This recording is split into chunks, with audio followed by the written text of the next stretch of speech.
Assalamualaikum warahmatullahi wabarakatuh. Perkenalkan, saya Dr. Fiona Putri dengan NIM 2023 10 11 03 11 44. Pada kesempatan kali ini, saya akan mempresentasikan materi yang berjudul Asas Spesialis Derogator Generalis dalam Hukum Acara Pidana di Indonesia. Nah, dalam sistem hukum Indonesia yang bersifat kompleks dan berlapis, seringkali satu peristiwa hukum tidak hanya diatur oleh satu peraturan perundang-undangan saja, tetapi bisa diatur oleh beberapa ketentuan sekaligus yang bersifat umum maupun khusus. Nah, situasi ini secara normatif memang wajar terjadi karena perkembangan hukum mengikuti kebutuhan masyarakat yang terus berubah dan semakin spesifik. Namun, kondisi tersebut juga dapat menimbulkan persoalan yang serius, yaitu adanya potensi konflik norma atau pertentangan antara aturan hukum yang satu dengan yang lainnya. Nah, konflik norma ini apabila tidak diselesaikan dengan tepat, dapat menimbulkan ketidakpastian hukum, perbedaan penafsiran antara penegakan hukum, bahkan ketidakkonsistenan dalam putusan pengadilan. Oleh karena itu, diperlukan suatu asas hukum yang berfungsi sebagai pedoman dalam menentukan aturan mana yang harus diprioritaskan dalam penerapannya. Asas tersebut dikenal dengan asas lex specialis derogat legis generalis. Nah, kemudian masuk pada pengertian. Secara etimologis, istilah lex specialis derogat legis generalis ini berasal dari bahasa Latin, yaitu terdiri dari kata lex yang artinya hukum, spesialis yang berarti khusus, dan generalis yang berarti umum, dan derajat yang berarti mengesampingkan atau mentiadakan. Dengan demikian, secara harfiah, asas ini berarti bahwa hukum yang bersifat khusus mengesampingkan hukum yang bersifat umum. Nah, dalam konteks hukum positif di Indonesia, asas ini digunakan sebagai salah satu metode penyelesaian konflik norma ketika terdapat dua aturan yang mengatur objek yang sama, tetapi memiliki cakupan pengaturan yang berbeda. Nah, hukum yang bersifat umum biasanya mengatur suatu perbuatan secara luas yang abstrak, sedangkan hukum yang bersifat khusus ini lebih mengatur secara rinci, spesifik, dan detail terhadap perbuatan tertentu. Dalam praktiknya, asas ini penting karena hukum tidak selalu tersusun secara hierarkis dalam satu bidang saja, melainkan tersebar dalam berbagai undang-undang sektoral.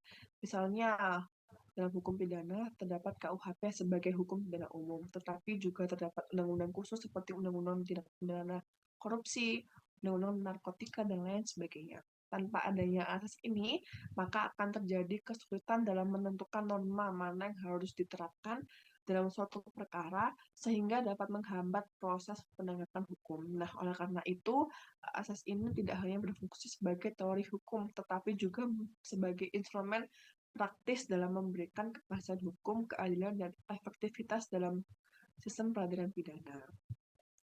Nah, kemudian kita masuk pada dasar hukum. Nah, dalam sistem hukum Indonesia, asas lex specialis itu terdapat pada Kitab Undang-Undang Hukum Pidana nomor 1 tahun 1964 ayat pasal 63 ayat 2, yaitu ketentuan tersebut pada intinya menyatakan bahwa apabila suatu perbuatan diatur dalam ketentuan umum dan juga diatur dalam ketentuan khusus, maka yang digunakan adalah ketentuan yang bersifat khusus. Nah, keberadaan pasal ini menunjukkan bahwa asas lex specialis tidak hanya berkembang dalam doktrin hukum atau teori akademik semata, tetapi telah diadopsi secara formal dalam sistem perundang-undangan di Indonesia. Nah, dengan adanya dasar hukum ini, maka aparat penegak hukum seperti kepolisian, kejaksaan, dan pengadilan memiliki legitimasi yang kuat dalam menentukan penerapan aturan hukum ketika terjadi konflik norma. Selain itu, keberadaan asas ini juga memperkuat prinsip kepastian hukum sebagaimana menjadi salah satu tujuan utama hukum, yaitu menciptakan keteraturan dan praktikabilitas dalam penerapan hukum di masyarakat. Nah, kemudian kita masuk pada contoh penerapan. Dalam praktik hukum pidana di Indonesia, asas ini sangat sering diterapkan. Salah satunya yang paling jelas adalah dalam tindak pidana korupsi. Nah, secara normatif perbuatan korupsi dapat saja dijerat menggunakan ketentuan dalam KUHP, misalnya terkait tentang penggelapan, penipuan, dan penyalahgunaan wewenang. Namun, seiring perkembangan hukum, pembentukan undang-undang, kemudian membentuk aturan yang lebih khusus, yaitu undang-undang tindak pidana korupsi. Nah, undang-undang ini secara lebih rinci mengatur unsur-unsur korupsi, mulai dari subjek hukum, bentuk-bentuk perbuatan, hingga ancaman pidana yang lebih berat dibandingkan dengan ancaman hukum yang terdapat di KUHP. Dengan demikian, ketika terjadi tindak pidana korupsi, maka yang digunakan bukan lagi KUHP sebagai aturan umum, tetapi yang digunakan yaitu Undang-Undang Tindak Pidana Korupsi sebagai aturan khusus lagi. Nah, hal ini menunjukkan bahwa hukum khusus dianggap lebih relevan dan lebih tepat dalam mengatur suatu perbuatan karena lebih sesuai dengan karakteristik peristiwa hukumnya. Nah, kemudian kita masuk pada contoh kasusnya. Saya di sini mengambil contoh kasus pejabat publik menerima suap dalam proses penggadaan barang dan jasa pemerintah. Dalam kasus ini, secara teoritis terdapat dua kemungkinan dasar hukum yang dapat digunakan, yaitu KUHP sebagai hukum umum dan Undang-Undang Tindak Pidana Korupsi sebagai hukum khusus. Namun dalam praktiknya, penegakan hukum di Indonesia yang digunakan adalah bukan lagi KUHP, melainkan Undang-Undang Tindak Pidana Korupsi. Nah, hal ini dikarenakan undang-undang tersebut itu secara khusus mengatur perbuatan suap dalam konteks jabatan publik serta memiliki unsur-unsur yang lebih spesifik dengan sesuai dengan fakta perbuatannya. Selain itu, penggunaan hukum khusus juga bertujuan untuk memberikan efek jera yang lebih kuat kepada pelaku, mengingat tindak pidana korupsi merupakan kejahatan yang sangat luar biasa yang berdampak luas terhadap keuangan negara dan kepercayaan publik. Dengan demikian, penerapan asas lex specialis dalam kasus ini bukan hanya bersifat teknis, tetapi juga mencerminkan tujuan hukum, yaitu keadilan, kepastian hukum, dan kemanfaatan. Kemudian kita masuk pada permasalahan dalam penerapannya. Nah, permasalahan dalam penerapan yaitu meskipun asas ini terlihat secara lebih konsep, dalam praktiknya terdapat beberapa permasalahan yang cukup kompleks, yaitu salah satu permasalahan utama adalah tidak adanya batasan yang tegas mengenai kriteria khusus. Dalam beberapa kasus, terdapat lebih dari satu aturan yang sama-sama bersifat khusus, sehingga menimbulkan kesulitan dalam menentukan mana yang harus didahulukan, mana yang tidak. Selain itu, terdapat pula perbedaan penafsiran aparat penegak hukum dalam menentukan apakah suatu aturan itu benar-benar merupakan lex specialis atau tidak. Nah, perbuatan ini dapat berdampak pada inkonsistensi penerapan hukum yang pada akhirnya dapat menurunkan tingkat kepastian hukum dalam sistem peradilan pidana. Oleh karena itu, diperlukan juga kehati-hatian serta pedoman yang lebih jelas penerapan asas ini agar tidak menimbulkan perbedaan intervensi yang signifikan. Kemudian ada juga teori-teori, saya di sini menggunakan teori WADA dan teori konten. Dalam kajian hukum terdapat dua pendekatan hukum utama yang digunakan untuk memahami asas ini, yaitu pertama teori wadah dan teori konten. Teori ini menekankan pada aspek bentuk jenis peraturan undang-undangan. Dalam teori wadah ini, suatu aturan dianggap sebagai hukum khusus apabila secara formal ditetapkan sebagai aturan yang mengatur bidang tertentu, tanpa terlalu memperhatikan isi dari aturan tersebut. Nah, yang kedua, saya mengambil dari teori konten. Nah, teori konten ini lebih menekankan pada isi atau materi pengaturan.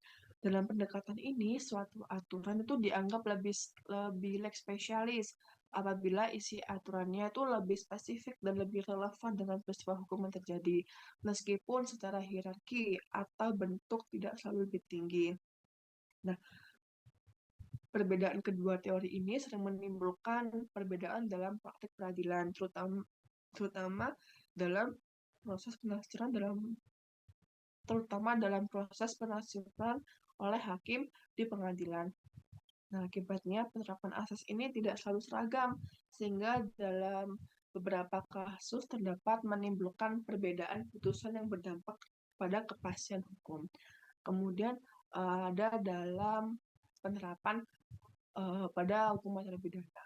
Nah, asas lex specialis itu tidak berlaku dalam hukum pidana material, tetapi juga memiliki relevansi penting dalam hukum pidana. Dalam hukum acara pidana, asas ini berperan sejak tahap awal proses peradilan, yaitu dari mulai penyelidikan, penuntutan, persidangan, hingga pemeriksaan di pengadilan sampai dari putusan. Salah satu penerapan yang paling nyata adalah dalam penyusutan surat dakwaan oleh jaksa penuntut umum. Nah, dalam praktiknya terdapat dalam bentuk-bentuk dakwaan seperti dakwaan tunggal, alternatif, subsidiar, dan kumulatif. Nah, dakwaan subsidiaritas itu digunakan ketika terdapat beberapa pasal yang memiliki hubungan hierarki, sedangkan dakwaan kumulatif itu digunakan apabila terdapat beberapa tindak pidana yang berdiri sendiri. Nah, dalam menentukan bentuk dakwaan dan pasal yang digunakan, jaksa itu harus mempertimbangkan asas lex spesialis itu agar pasal yang dipilih itu benar-benar sesuai dengan perbuatan yang dilakukan oleh terdakwa. Dengan demikian, penerapan asas ini dalam hukum acara pidana itu sangat penting untuk memastikan bahwa proses peradilan itu berjalan dengan efektif, efisien, dan tidak menimbulkan kekaburan hukum itu sendiri. Nah, di sini saya menyimpulkan sebagai asas lex specialis legi generalis merupakan asas hukum yang menyatakan bahwa hukum khusus itu mengesampingkan hukum umum apabila terjadi konflik norma.